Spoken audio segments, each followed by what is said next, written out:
Hi, welcome. On this video, I'd like to discuss the difference between a physical position, okay, and understanding the context of control and relationship, okay.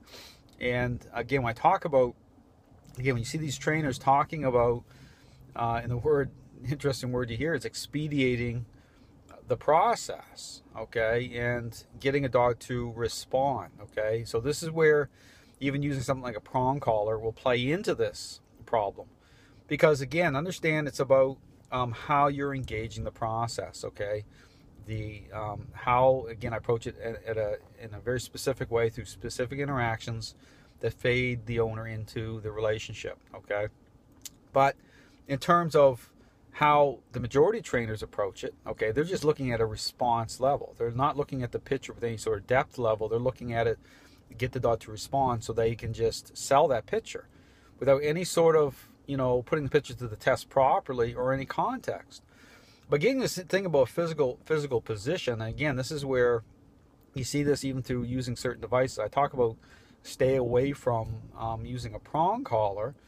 And here's the thing, I can stay away from using a prong collar, but then you have to go further to actually get the process right, okay? So I can say stay away from a device, but the beginning of everything comes through getting the process correct, okay? So just understand that when I say stay away from a device or why I don't use certain devices, everything has a purpose. And then the process, once you get the process right, then you're not going to use a device like a prong collar anyway, because you're going to understand why it is that you need to make sure that everything is reconciling, everything's aligning properly. It makes sense, okay, and the process makes sense to the dog, it makes sense to you, and you're not just focused at a physical level on at a relationship level, just at a physical level.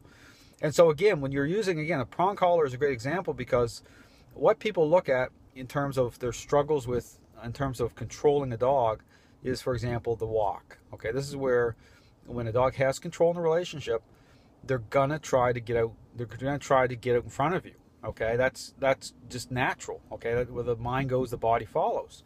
But what these trainers will do, okay, and what people will do, is say, well, I want to get the dog to stay beside you, but not thinking about relationship that way. You're just thinking about a physical response of the dog. I mean, that's how, I guess, us humans think too. Is what's the quickest way I can get that dog to stay beside me? And so when you hear these trainers talk about expediting the process or expediting a response, understand it goes deeper than that. It's about how the dog frames in, okay, how they make sense of you in terms at a relationship level, in terms of how you're interacting, okay, how you're connecting with them. So here's the problem. Once, okay, dogs gain control, you have a relationship problem. You have an ongoing relationship problem. And it's going to come out certain ways. And one of those ways is your walk. Okay, you're not going to have a good walk because the dog's going to try to get out in front of you. Well, the problem is that the kind of quick fix, or what trainers will do, and this is the superficial part of this, is and this is why they use certain devices certain ways. It's like they want to do things as quickly as they can to try to make people happy, okay? And so they use a prong collar, because the dog is going to respond to that device, because it's about control, right? Dog's trying to gain control, trying to maintain control, so naturally going to try to get in front of the owner. And then the device, such as a prong collar, what's it do? It advocates influence, okay? It's how it's designed, okay? And so the dog is going to respond at a physical level to that device, and will relent, will come back to your side, okay, as you're walking the dog. Now here's the problem, is that you've got a physical response from the dog. But think deeper than that. Think about relationship. Okay? It's the same thing as, again, I use the example often of the selfish child-parent example. You have a very selfish child. Okay? And so what you do is, and this is the thing with, I say about motivating agents. Okay? So it's the same type of thing. The focus merely is on response and not about relationship, not about truly fixing it the right way, investing, because that's a key word, investing in the relationship in a very specific way, investing the right way. Then it becomes about, well, how do you expedite? I want to expedite my child to respond to something that I want. Okay, and this is the thing about the walk. So it's something you want. You want have a better walk with the dog, with your dog, but it's about you. Okay, it's about, you know, at a physical level, right? It's about you, what you want, but understanding about, it's about mutual relationship here. Well, how does that translate into relationship in terms of truly being mutually beneficial? Okay, in terms of advocating properly so that you're truly fading in to the picture. And this is the thing about that quick fix. So it's no different than selfish child. It's like going into into a situation with a selfish child, saying, "I'm going to use a motivating agent to get the child to respond or do something that I want because it's important to me." And so I'm going to just bypass having to invest properly. I'm going to bypass, you know, the investment level of really investing in the relationship to really line things up properly so that I can have a healthy relationship. Let's use a motivating agent to engage and have the child do that specific thing I want. And but ask yourself the question: does that make things better? Does that change the motives of the child? Because all you're doing is you're tapping into their selfishness, right? And you're just at a response level. You just want them to do something, but there's no consideration about at a more depth level as to what that really translates into.